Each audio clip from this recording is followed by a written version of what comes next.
Samedi 2 mars 2019, le chef de l'État, Félix-Antoine Tshisekedi Tshilombo, lançait les travaux d'urgence des 100 jours.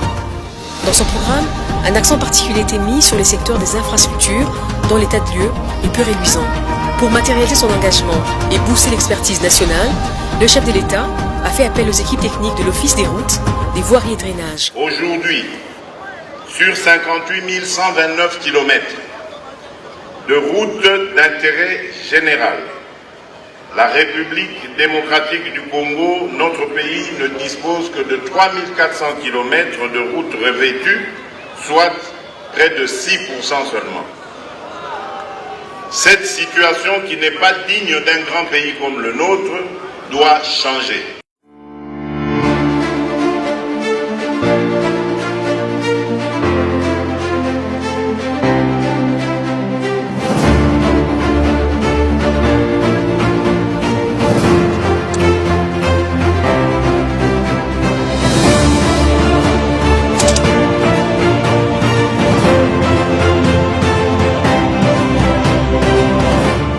À Kinshasa, mégapole de plus de 12 millions d'habitants, la quasi-totalité des routes est à reconstruire.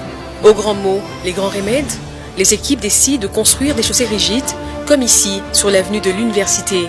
Longue de 6,5 km, l'avenue de l'Université reste la principale voie d'accès au campus de l'Université de Kinshasa et traverse les communes de Kalamu, Limete, Ngaba, Makala et Lemba. Sa réhabilitation va ainsi désengorger le trafic sur une bonne partie de la ville.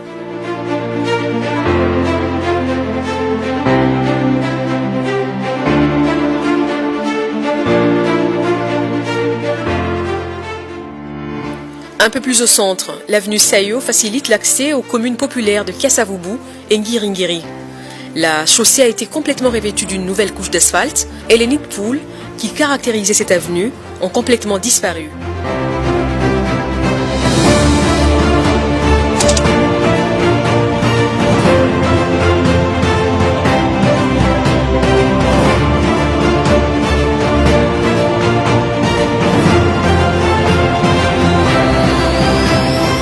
La route Kisasso-Matete jusqu'au Homme 30 de l'Université de Kinshasa revêt d'une importance particulière.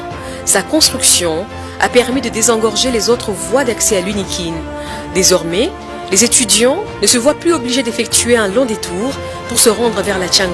Là également, des travaux de construction ont été effectués selon les règles de l'art.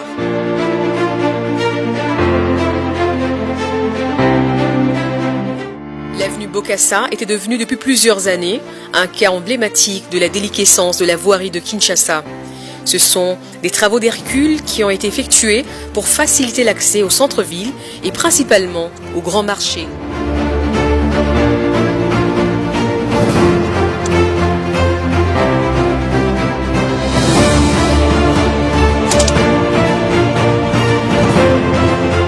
Dans la partie est de la capitale, le trafic sur le boulevard Lumumba est un véritable casse-tête.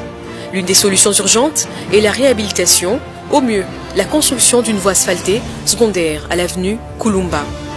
Jour et nuit, les équipes techniques se sont déployées pour donner à la Tchangu une nouvelle route.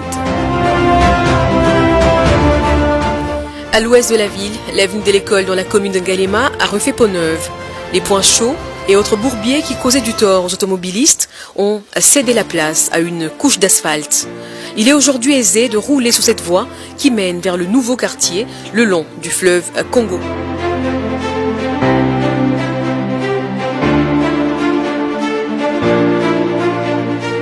Autrefois un lieu d'attraction, la foire internationale de Kinshasa était devenue infréquentable à cause notamment du mauvais état de la route. Aujourd'hui, la route du motel Fikine est dégagée comme plusieurs autres bretelles.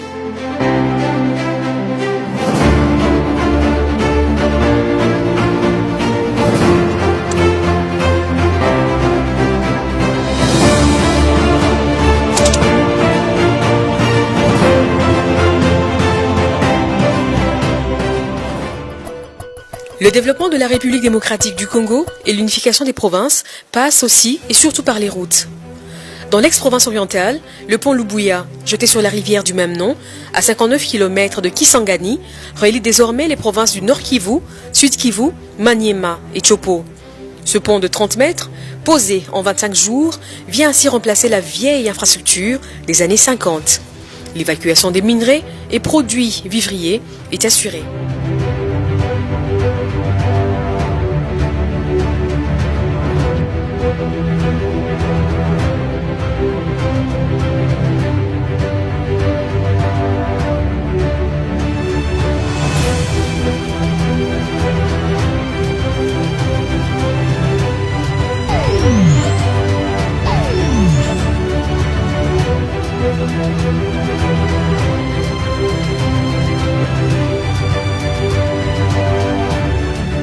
À la rive gauche du fleuve Congo, le pont Lubunga fait le bonheur des automobilistes de Opala, Lomela, Lodja et les autres provinces du centre. Financé par le FPI, ce pont rétablit le trafic entre la Chopo, la Chwapa, le Sankuru et le Kasaï central. Parmi les retombées immédiates, on note la baisse des coûts des denrées alimentaires.